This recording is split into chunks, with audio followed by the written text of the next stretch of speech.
ఆంధ్ర కాపు సద్భావన సంఘం కార్తీక వన సమారాధన కార్యక్రమాన్ని నవంబర్ 16వ తేదీ 4వ ఆదివారం నిర్వహిస్తున్నట్లు సంఘం అధ్యక్ష కార్యదర్శులు డాక్టర్ వాసిరెడ్డి యేసుదాసు, చిట్నీడి శ్రీనివాసులు తెలిపారు. ఈ సమావేశంలో సంఘం అధ్యక్షులు వాసిరెడ్డి యేసుదాస్ మాట్లాడుతూ, కార్తీక మాస వన సమారాధన కార్తీక మాసంలో చివరి ఆదివారం అయిన నవంబర్ 16వ తారీఖున పెద్ద ఎత్తున నిర్వహించుటకు సంఘం పెద్దలు అందరూ ఏకస్తులై తీర్మానం చేయడమైనదని, కావున ఉమ్మడి తూర్పుగోదావరి జిల్లాల్లోనూ మరియు ఇతర ప్రాంతాల్లో ఉన్న కాపులందరూ పెద్ద ఎత్తున పాల్గొనాలి అని, మీ ప్రాంతంలో నిర్వహించుకునే కాపు వన సమారాధనలను నవంబర్ 16 కన్నా ముందుగానే నిర్వహించుకోవాలి అని కొనియాడారు. ఎన్నికల సమయంలో కాపు సంక్షేమం కోసం ప్రకటించిన ఆర్థిక సహాయాన్ని కాపు కార్పొరేషన్ ద్వారా విడుదల చేయాలి అని చెప్పి ప్రభుత్వాన్ని కోరడమైందని, అలాగే దొమ్మరి కులాన్ని కూడా నూతనంగా వారి కులానికి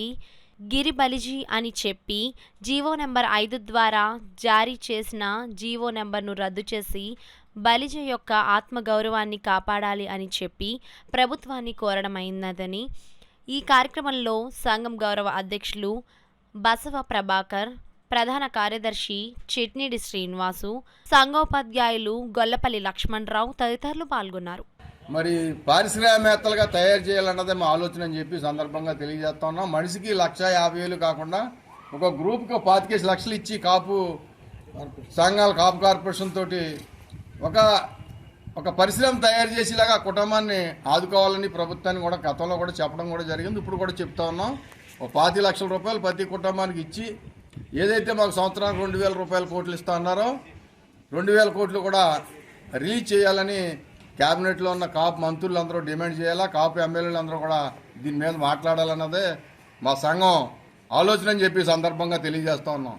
ఎందుకంటే 21 మంది ఎమ్మెల్యేలు ఉన్నారో, 3 ఎంపీలు ఉన్నారో, మీరు మాట్లాడి దీని మీద కాపులని ఏదో తూతూ మంత్రంగా కాకుండా దీన్ని పూర్తి చేయాలన్నదే సంఘాలు, నాదొకటే కాదు, ఆంధ్ర కాపు సద్భావన సంఘం ఆలోచన, రాష్ట్ర కాపు తెలగ బలిజా అంటారు జేఏసీ ఆలోచన. 13 జిల్లాలను కూడా ఆవేళ కూటమికి పనిచేసి కూటమిని గెలిపించి అత్యంత మెజార్టీ తెచ్చింది కాపు వల్ల, రెండో వాళ్ళు కాదని నేను అన్న. కానీ కాపుల వల్ల ఈ మెజార్టీ వచ్చిందన్నదే చంద్రబాబు నాయుడు గారు కూడా ఎన్నో సందర్భాల్లో చెప్పడం కూడా జరిగింది.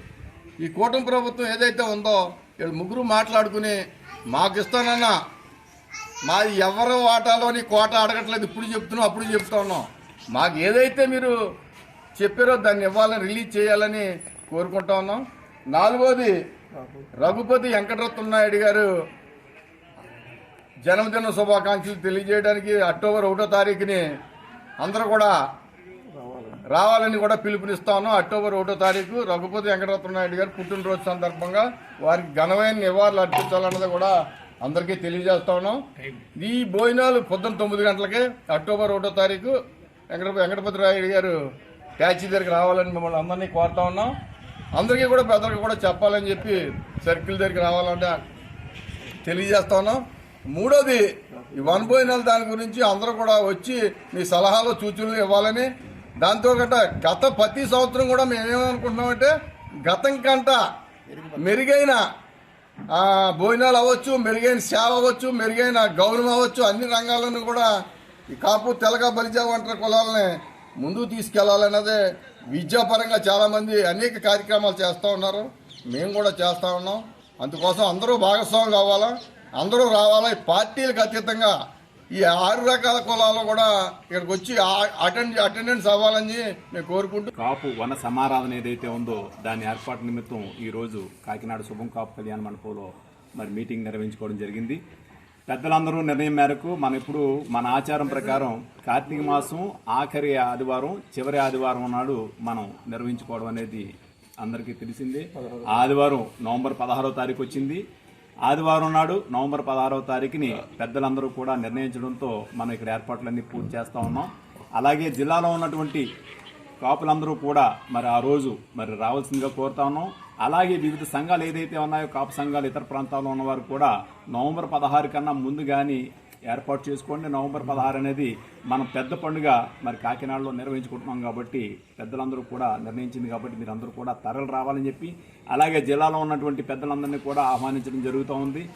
గత సంవత్సరం మన దాసు గారు చెప్పినట్టుగా గతంలో కంటే భిన్నంగా మరి ఏర్పాటు చేయాలని చెప్పి మన కమిటీ పెద్దలందరూ నిర్ణయించడం జరిగింది. పెద్దలందరిని ఆహ్వానించడం కానీ భోజనాల దగ్గర కానీ మరి విస్తృత స్థాయిలో మరి మనం ఏర్పాట్లు చేస్తూ ఉన్నాం కాబట్టి అందరూ రావాలి. అలాగే దాసు గారు సూచన మేరకు మరి కాపు కార్పొరేషన్ ద్వారా ఏదైతే పెండింగ్ ఉండిపోయినటువంటి నిధులు ఉన్నాయో వాటిని కూడా మరి కాపు కార్పొరేషన్ ద్వారా ఇచ్చి ఒక క్లస్టర్లు ఏర్పాటు చేసి కాపు యువతనందరినీ కూడా ఒక క్లస్టర్గా ఏర్పాటు చేసి మరి ఇండస్ట్రీలను ఏర్పాటు చేయడం కానీ వాళ్ళకి ఏ రంగంలో అయితే బాగుపడతారు అనేది ఒక అధ్యయనం చేసి మరి ఆ రకంగా కృషి చేయాలని చెప్పి ప్రభుత్వాన్ని కోరుతాను. అందరూ కూడా ఎవరు పెద్ద ఎవరు చిన్న కాదు, ఇది అందరూ కూడా మన ఇంట్లో పండుగ, ఎవరి ఇంట్లోది కాదు. మనం అందరూ కూడా సమైక్యంగా ఉండాలి, అందరూ చేదోడు వాదోడుగా ఉండాలి. నిధులకేం కొరవలేదు, అందరూ కూడా సహకరిస్తున్నారు పెద్దలందరూనే. కాకపోతే మనం అందరూ కూడా ఏమన్నా కావాలితే అన్నీ కూడా సమీకరణ చేసుకోవడానికి మనకు సమర్థత ఉంది. మనం ఇందులో కూడా తీసుకొట్టుగా లేవు. అయితే మనకి ఇస్తానన్నటువంటి నిధులు ప్రభుత్వం నుంచి ఎప్పుడు ఎన్నడూ ఒక పైసా కూడా ఇవ్వడం లేదు, చాలా చిన్నచూపుగా చూస్తున్నారు. అదే దొమ్మర కులాన్ని తీసుకొచ్చి ఇందులో మన దాంట్లో తెలగ బలిజ ఒంటరిని ఉన్నటువంటి అది మరి అందులో కలపడం, మన తెగలలో ఓ పేరుని తగిలించడం తోకలాగా చాలా ఏహ్యంగా, చాలా అవమానకరంగా కాపు జాతిని వీళ్ళు తమ్మన్నా కొడుకులు రా అని తిడుతున్నారా అన్నంత కోపంగా మాలో రగిలిపోతుంది. ఇది ముఖ్యమంత్రి గారు తెలుసుకోవాలి. తెలుసుకుని ముఖ్యమంత్రి గారి పల్లకి మాత్రం మేము 1983లో పార్టీ పెట్టినోడు, మేము పార్టీ పెట్టినప్పుడు నువ్వు కూడా లేవు పార్టీలో, అన్నగారు కూడా తిరిగావు, రాష్ట్ర స్థాయిలో తిరిగావు. గమనించుకుని మాకు ఒక్కసారి వెనక చూసి నువ్వు చేసిన తప్పని గమనించి వెనక్కి మీరు చేసినటువంటి పని అది వెనక్కి తీసుకుని కాపుల్ని గౌరవించవలసిందిగా మేము కాపు సంఘం తరపున, ఆంధ్ర కాపు సత్వన సంఘం తూర్పుగోదావరి జిల్లా తరపు నుంచి మీకు పిలుపునిస్తున్నాం. మీరు అర్జెంటుగా ఈ విషయం మాత్రం చేయవలసిందిగా గౌరవ ముఖ్యమంత్రి వారిని